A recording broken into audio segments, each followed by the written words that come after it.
Every time my driver took me to work, he brought his girlfriend along. Since it was on the way, I never said anything about it. Until one day, I opened the car door and found a note stuck to my seat in the back. Freeloaders not allowed in this car. I peeled the note off and turned to the driver. What is this? His girlfriend was sitting in the passenger seat, glaring at me with open contempt. Can't you read? Every single day you mooch a ride off my boyfriend. Have you no shame? If you can't afford a cab, stay home. God, I can't stand leeches like you. I stared at her, completely baffled. The driver rushed over to my side and whispered his explanation. Miss Pruitt, my girlfriend doesn't know I'm a chauffeur. She's the jealous type. The note is just her way of showing she cares about me. He paused, then added, also, she's not comfortable sharing a car with you. Let me drop her off first, and then I'll come back for you. Before I could respond, he climbed behind the wheel of my car and drove off. I stood on the curb, watching the taillights disappear. Then I calmly pulled out my phone and dialed 911. Hello? A man and a woman just took my car without permission. I'd like to report a theft. Never in my life had I imagined that as the CEO of a publicly traded company, someone would look me in the eye and call me a freeloader, and the car they drove off in was mine. 20 minutes after the call, a squad car pulled up in front of me.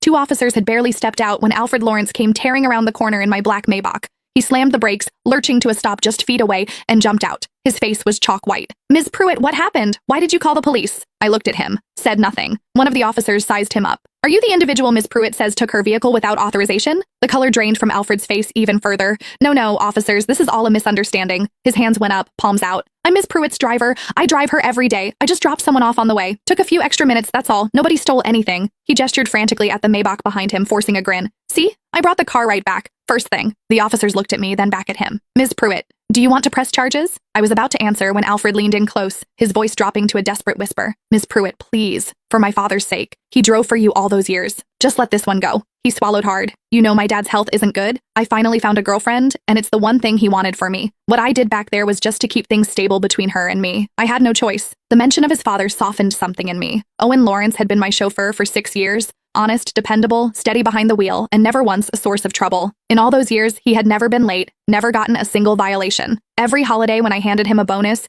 he'd try to wave it off for a solid 5 minutes before finally accepting. 3 months ago, Owen was diagnosed with a lung condition that required long-term rest.